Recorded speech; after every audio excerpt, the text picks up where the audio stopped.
kesempatannya. Yang kami hormati Prof dan staf sekalian, kita teman-teman. Kali ini saya akan membawakan tugas baca saya di deteksi bedah jantung dewasa itu mengenai kardiak TTE in adults dengan pembimbing Dr. Yan Efrata sendiri. Langsung saja, jadi ini untuk refreshing dan mengingatkan kita kembali bahwa TTE examination itu secara umum itu diambil dengan gambaran itu beberapa plans. Jadi disebut dengan scanning plans. Itu ada yang di sini kita lihat parasternal long axis. Jadi parasternal long axis ini membagi jantung dari sumbu superior ke inferior. Itu kalau kita bandingkan itu analoginya seperti sagittal. Kemudian parasternal short axis plane itu dari kiri dan ke kanan plane-nya. Itu gambaran seperti gambaran aksial, sedangkan apical plane itu sisi depan dan belakang. Jadi seperti gambaran coronal.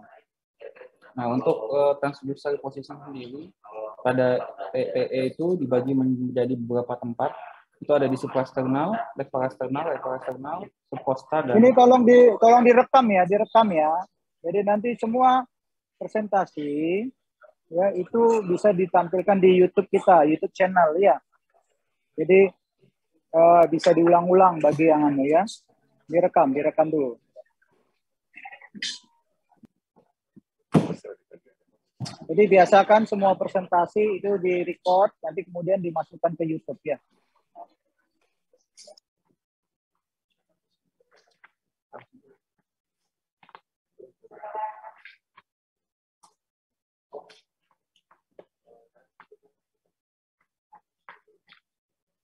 Baik dok, saya lanjutkan dok. Jadi tadi sampai posisi transducer itu ada beberapa tempat, itu ada di suprasternal, left parasternal biasanya, dan subcostal dan apical. Ini yang pertama untuk parasternal long axis. Jadi itu biasanya sebelum positioning pasiennya lebih baik pada left lateral decubitus. Ini harapannya nanti jantung akan lebih ke arah anterior sehingga lebih dekat dengan probe-nya. Kemudian pada plaks ini probe ditempatkan di parasternal kiri, di mana indeks markernya ini ada indeks marker di sini itu mengarah ke bahu sebelah kanan atau pukul 10 sampai pukul 11. Jadi ini gambaran dari plaks itu akan menggambarkan sumbu panjang dari jantung. Itu nanti kita bisa melihat dari lateral wall, kemudian LVOT, LA, LP itu bisa terlihat. Kemudian ini untuk parasternal short axis view, jadi posisinya sama di parasternal line kiri, posisi juga masih left lateral decubitus. Hanya saja indeks markernya ini diubah dari bahu kanan tadi yang plaks itu untuk sak itu ke bahu kiri. Untuk sak ini sendiri ada beberapa titik yang bisa diambil. Itu ada ketinggian setinggi level aorta, tricuspid dan pulmonal, ada setinggi mitral valve, setinggi mid ventricular level, dan setinggi apical level. Ini penting untuk menilai beberapa morfologi dari jantung. Kemudian selanjutnya ada apical windows. Jadi apical windows ini masih sama, bisa left lateral decubitus. Kemudian probe-nya itu ditaruh di apex cordis. Jadi di kiri, di inferior di papilla mamae kiri, dengan indeks markernya itu sekitar pukul 1 dan pukul 2. Nanti gambaran yang kita dapatkan bisa beberapa macam dengan digeser-geser. Itu ada apical four chamber, AVC. Ini gambarannya, jadi bisa menggambarkan LARP, kemudian RARP. Jadi keempat chamber. Kemudian ini sama, jadi four chamber dengan LV walls. Kemudian ada five chamber. Jadi five chamber ini gambaran apical four chamber itu ditambah dengan gambaran adanya aorta. Jadi kita bisa mengevaluasi juga katup aorta di gambaran apical five chamber. Kemudian ketika dari gambaran apical four chamber itu kita geser dengan counter clockwise 30 derajat, itu akan mengarah ke gambaran apical two chamber. Ini jadi menggambarkan LA dan LP. Kemudian juga two chamber LP wall. Kemudian kita geser lagi 30 derajat counterclockwise itu bisa ke apical chamber. Jadi dia menggambarkan LA, LP, ada PML, AML, dan LPOT juga terlihat. Nah, untuk subpostal view itu posisi pasien dari RLD tadi, left lateral decubitus itu ubah ke posisi supine, dan ini indeks ditaruh di subpostal, kemudian indeks markernya di arah pukul 3 atau 90 derajat. Ini subpostal chamber view, ini biasa kita gunakan biasanya untuk menilai keempat chamber, dan biasanya lebih baik untuk menilai adanya ASD atau tidak adanya ASD. Kemudian ini juga subpostal windows bisa kita gunakan untuk menilai dari IPC, di mana IPC-nya nanti akan dijelaskan selanjutnya, itu cukup penting untuk menilai estimated era pressure. Kemudian juga ada suprasternal nut window, itu kita nanti bisa menilai di supra nut itu dari aorta, kemudian aorta root-nya ada LPA dan LA. Ini gambarannya, jadi ada innominate, kemudian left common carotid artery dan left subclavian artery. Ada LPA dan ascending dan descending aorta. Ini untuk manuver dari echo sendiri, ini yang mungkin bisa kita pelajari juga seandainya kita nanti melakukan retransit epicat, itu ada tilting, jadi ini sudutnya saja yang diubah dari posisi pop tetap, tapi sudutnya diubah ke atas dan ke bawah, kemudian rotating ini clockwise atau counterclockwise, kemudian sliding ini popnya digeser ke atas ke bawah, dan rocking ini sudut atas bawahnya dinaikkan dan diturunkan. Nah, kemudian kita masuk ke asesmen echo yang biasa kita temukan sehari-hari. Jadi saya di sini mengambil kasus saja langsung dari pasien. Kemudian kita coba evaluasi bagaimana gambaran echo-nya. Contohnya pada pertama itu biasanya susunan echo itu menilai katup-katup dahulu. Nah, di sini di slide pertama itu biasanya TS kardio itu akan menilai dari katup mitral. Di sini contohnya ada mitral regurgitasi dengan ML ERO 0,1 cm dan mitral regurgitasi dengan regurgitan volume itu 13 mm dijelaskan di sini. Ini dijelaskan dengan interpretasinya. Jadi kalau mitral valve identifikasi itu bisa melalui gambaran flux, sac, apical 4 chamber, apical 2 chamber, dan apical 3 chamber. Jadi dari beberapa posisi ini kita akan lebih mudah untuk menilai dan mengevaluasi dari identifikasi morfologi katup mitralnya. Nah, untuk mitral regurgitasi sendiri ini bisa yang kita jadikan patokan, di mana itu ada yang dievaluasi dari struktural, itu nanti kita bisa menilai dari MAP, moderate, dan severe, itu kemudian ada kualitatif Doppler, kemudian semi kuantitatif dan kuantitatif. Nah, yang seperti tadi, biasanya dievaluasi itu ini, regurgitan areanya dengan satuan cm persegi, di mana dikatakan MAP itu bila kurang dari 0,2, moderate 0,2 sampai 0,3, sedangkan dia sampai 0,4, sedangkan severe itu di atas 0,4. Kemudian untuk regurgitan volumenya itu yang ringan itu atau normal itu di bawah 30, kemudian yang berat itu di atas 60 mm. Kemudian masuk ke mitral stenosis, itu biasanya kita nanti membahas dari TS kardio itu mengenai Wilkins score. Di mana Wilkins score ini nilai atau sistem scoring yang biasa digunakan dari morfologi katup. Dengan scoring itu maksimalnya 16, jadi di sini 1 poin tiap grade, di mana semakin tinggi poinnya berarti grade keparahan dari mitral stenosis semakin tinggi. Di mana di sini lihat mobility itu hanya 1 katup yang bermasalah, sedangkan ini pada poin keempat terakhir itu tidak ada sama sekali gerakan lipat di diastol. Sama selanjutnya seperti itu juga penebalan katup yang grade 1 itu 4-5, itu grade 4-nya itu 8-10. Kemudian klasifikasi ini berdasarkan keterangannya atau brightness-nya pada katupnya, dari yang hanya ringan sampai yang sangat ekstensif sekali baik keterangannya. Kemudian subvalvular teknik. Kemudian ini mitral stenosis juga penilaiannya nanti dari valve areanya, di mana severe itu bila kurang dari 1 cm persegi. Kemudian dari sportifnya itu bisa dari mean gradientnya itu lebih dari 10 severe, kemudian pulmonary artery pressure-nya, PAP-nya lebih dari 50 itu severe. Kemudian ini dari aorta bisa juga dievaluasi, biasanya didapatkan dari gambaran flux dan sac setinggi aorta. Ini.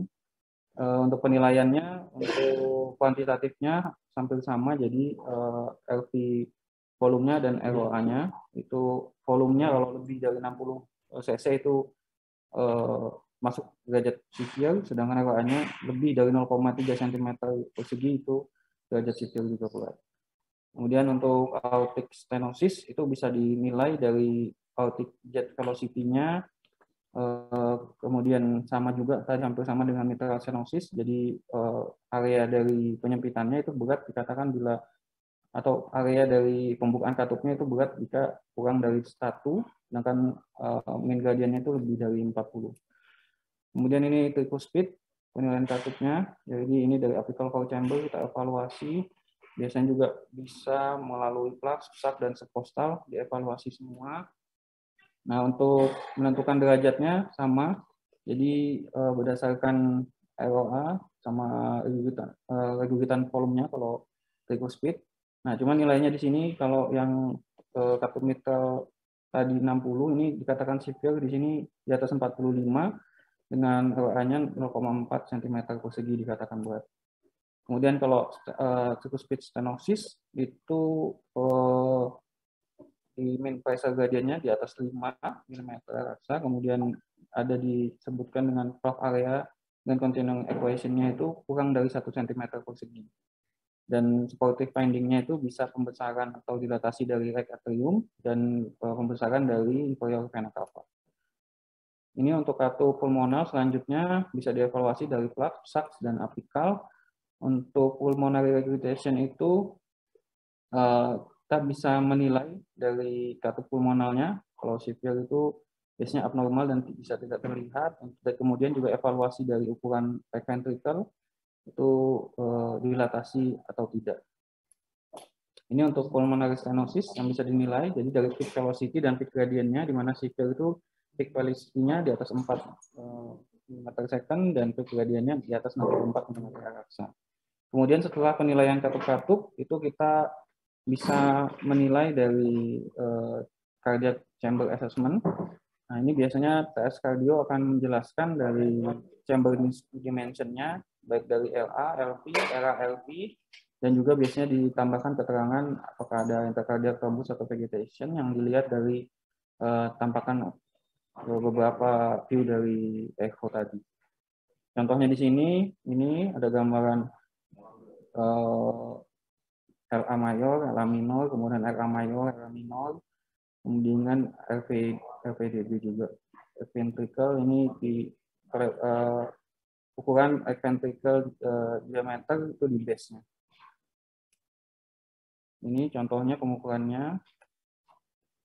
Jadi kalau untuk ukuran normal itu untuk left atrium ini ada yang volume index maupun diameter AP-nya. Itu kalau normal ada laki-laki pada perempuan itu untuk left atrium itu ukurannya 3 sampai 4. Kemudian untuk volumenya sendiri itu 16 sampai 34 pada laki-laki, sedangkan right atrium itu 18 sampai 32. Nah, ini untuk LV size tadi LVDB itu ini, jadi LVD1, jadi LV basal diameter itu normal range-nya antara 25 sampai 41 mm, sedangkan LVD2 atau LV mid diameter itu di 19,35 mm.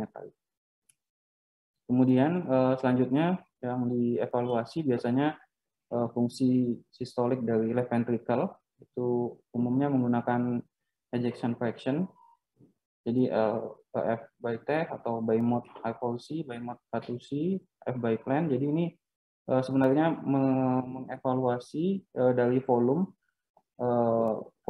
di left ventricle itu pada saat diastolik dan sistolik. Jadi perbandingannya dibandingkan kemudian dari beberapa pengambilan gambar. Nah, itu dibandingkan di mana scoringnya sendiri seperti ini. Jadi pada laki-laki itu disebut normal dengan ejection fraction LP-nya itu 52 sampai 72%, sedangkan pada perempuan biasa 54 sampai 74%. Di mana di sini dikatakan kelainan berat itu ketika sudah di bawah 30%. Kemudian untuk LV diastolic function ini tes perhitungannya ini pakai emot. Jadi ada diastolic, contohnya di sini pada kasus ini pasien mengalami diastolic dysfunction grade 1 dengan aksen SEPT-nya 0,04 mm per second, aksen lat-nya 0,018. Jadi ini biasa digunakan untuk perhitungannya dengan mode flow Doppler-nya. Jadi ini ada gambaran EKG-nya. Jadi ada ini. Jadi penilaiannya biasanya nanti untuk pada pasien-pasien dengan LV yang normal itu dinilai aksennya itu apakah lebih dari 14 atau tidak, atau septal velocity kurang dari 7 cm per second, atau TL velocity-nya lebih dari 2,8 mm per second. Jadi ini nanti dinilai apakah dari 4 poin ini ada yang positif atau tidak. Kalau ada yang positif lebih dari 2 poin itu disebut diastolic dysfunction. Tapi ada juga beberapa klasifikasi yang menyebutkan untuk cara simpelnya, jadi antara 4 poin ini bila satu yang positif itu disebut grade 1, 2 itu grade 2, lebih dari 3 itu grade 3. Ini nilai normal dari E-wave-nya, jadi pulse Doppler-nya. Kemudian kita masuk ke TAPSE, jadi LV systolic function-nya. Tadi ini LV systolic function-nya, jadi penilaiannya itu untuk menggunakan TAPSE, jadi tricuspid annular plane systolic exertion. Jadi nilai dari emot yang dinilai dari level LV setinggi anularnya. Nah ini nanti dilihat dari jarak antara fase sistolik dan fase diastolik itu dihubungkan. Itu bila jaraknya lebih dari 17 itu dikatakan normal. Jadi kalau kurang dari 17 dikatakan berarti ada LV systolic function-nya bermasalah. Kemudian selanjutnya itu tes kardio biasanya dia nanti akan menilai LV segmental analysis. Jadi ini untuk menilai pergerakan dari dinding jantungnya secara segmental bagaimana. Jadi dia akan melakukan perhitungan dari beberapa view.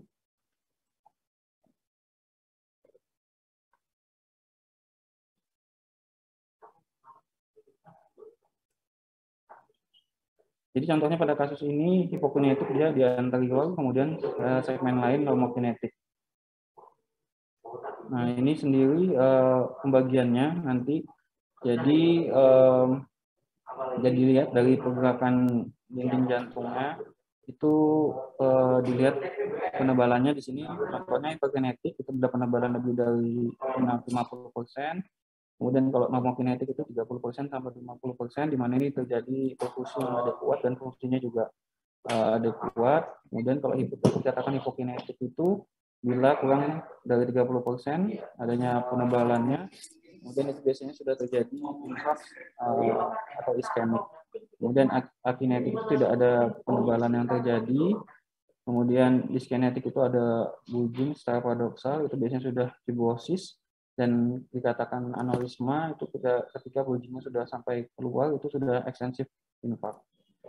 Ini untuk penilaian LV regional function-nya. Jadi ini penilaian secara anatomikal dari dinding jantung berdasarkan posisi pembuluh darahnya nanti.